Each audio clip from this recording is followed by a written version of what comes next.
Hello, my beautiful souls. Welcome sa ating tarot reading sessions. Keep in mind, general reading po ito. Maring mag-resonate, maring hindi. Kunin nyo na lang po kung para sa inyo and leave the rest. Maring mag-shift na energies or magkabaliktad ang sitwasyon.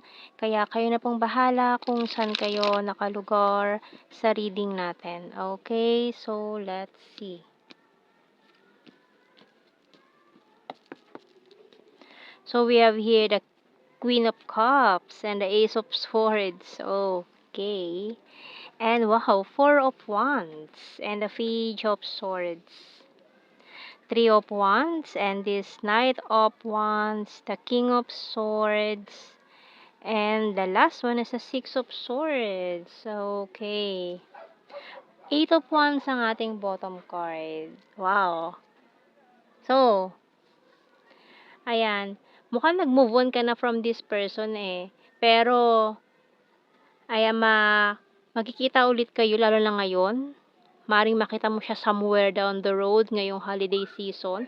Kasi uso ngayon ng mga uwian eh sa probinsya, ganyan. So, maring makita mo itong taong to na nakapag move on ka na dito eh. Maring past person mo siya or naka-talking stage mo itong taong to, nag-usap kayo or naka-flirt mo itong taong to before. Tapos bigla na lang kayong hindi nag-usap kasi umalis na kayo sa inyong lugar sa probinsya, nagkahiwalay na kayo ng landas nitong taong to. And then muli kayong magtatagpo nitong taong ito na maaring unexpectedly magkasalubong kayo dyan somewhere down the road. Okay. So, hindi mo siya ine-expect na makikita mo itong taong to. So, let's see. We have here Sensitivity by Archangel Haniel. You are extra sensitive to energies and emotions right now. Honor yourself and your feelings. Ayan. So, mukhang nararamdaman mo na makikita mo siya eh. Kaya parang may nagtulak sa'yo na to go somewhere. Maring nag-crave ka sa isang milk tea, sa isang coffee, donut, or kung ano man tong cravings mo. And then, dun kayo makikita nitong taong to. Na kaya pala, parang may something na nagtutulak sa'yo na pumunta sa lugar na yon kasi nandun din pala siya. Para kayong connected sa red strings of fate. Ayan. So, marami kayong mga pagkwekwentuhan, pag-uusapan. We have here binoculars and pencil. Marami kayong pag-uusapan nitong taong ito na sobrang tagal din ninyo nang hindi nagkita, hindi nag-usap. Ayan, we have the key. Wow, yan o, magnet.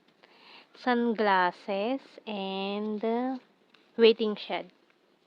So, maaaring matagal nyo hinintay ang pagkakataong ito na magkatagpo ulit kayo, magkaharap ulit kayong dalawa. Diamond ang bottom card natin. So, ngayon lang napagbigyan. Itong matagal nyo na yata itong hinihiling sa universe na magtagpo ulit kayo nitong taong to. Pero ayan nga, dahil malapit kayo sa isa't isa, naramdaman nyo yung energy ng isa't isa para kayo minamagnet. Ayan, so, maring unexpectedly magkita kayo.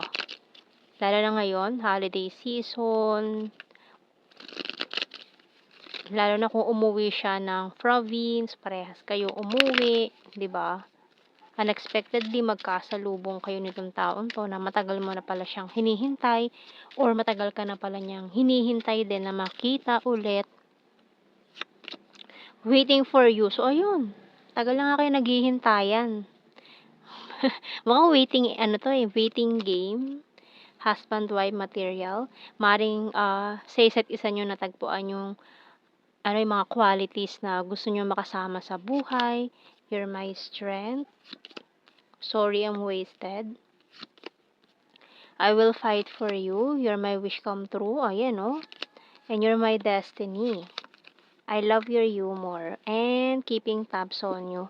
So, lagi ka pa rin yung kinakamusta sa mga friends nyo, sa mga kung ito ay naging classmate mo ng elementary, high school, college. Ayan, sa mga naging classmate nyo, sa mga naging friends nyo, mutual friends, kamag-anak, kinakamusta ka pa rin itong taong ito. So, kuha pa tayo ng mga natin dito. Maring kababata for some of you. Ayan, so magkakagulatan pa kayo kasi ang layo na ng ng itsura nyo dati, ng mga bata kayo.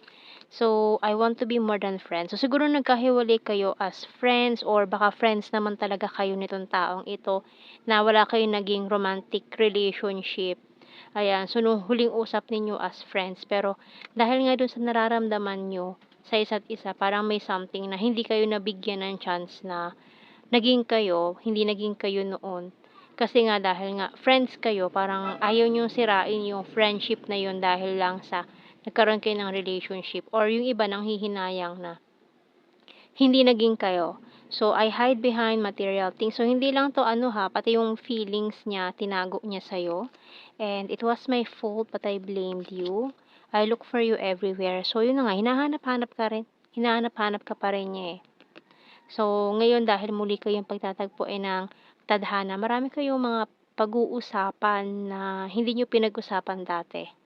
Ayan, lalo na ngayon, attracted siya sa'yo pero mukhang hindi niya to nasabi or nabanggit sa'yo. I replay our conversations over and over. You came closer than anyone. I hope that you can forgive me one day and I bury myself in work to forget you. So, pilit kanyang kinalimutan. Nag-ano lang siya sa Nagpaka-busy siya sa work. Mukhang hindi rin siya nagkaroon ng serious relationship dahil nga ikaw yung kanyang ano eh, ideal person. Ikaw yung ideal person niya. Kaya hindi siya nagkaroon ng serious relationship sa iba. Mukhang nag-try siya pero hindi rin nag-workout yun. And I'm not available. Kasi nga, ito yung lagi niya sinasabi, kapag may mga tao na um, interesado sa kanya, hindi ako available, sorry. Pero ikaw lang talaga yung hinihintay niya. And let's see sa blue card, we have here marriage. Oh. Kasi nga, ikaw ang gusto niya eh. Ikaw talaga yung gusto niya eh. All strings attached pa. Oh. And understanding. So, ayan, talagang para kayong connected sa red strings of fate. Ayan, andyan na pala siya noon pa man sa tabi mo, pero hindi nyo napapansin. Maaari kasi nakafocus kayo sa iba, na yung red strings na yun, andyan lang pala sa malapit. Connected siya sa'yo, pero hindi nyo binigyan ng chance ng isa't isa na ma-express yung feelings na yun. Ayan, so dahil nagkahiwalay kayo, lalo na nagkahiwalay kayo, syempre, nagkalayo din yung mga strings na yan. So, doon yung naramdaman lalo itong magnetic pull na to, na parang you're missing this person, na kahit hindi naman naging kayo, ay sobrang namimiss mo siya. Ayan, so kuha tayo ng initials natin.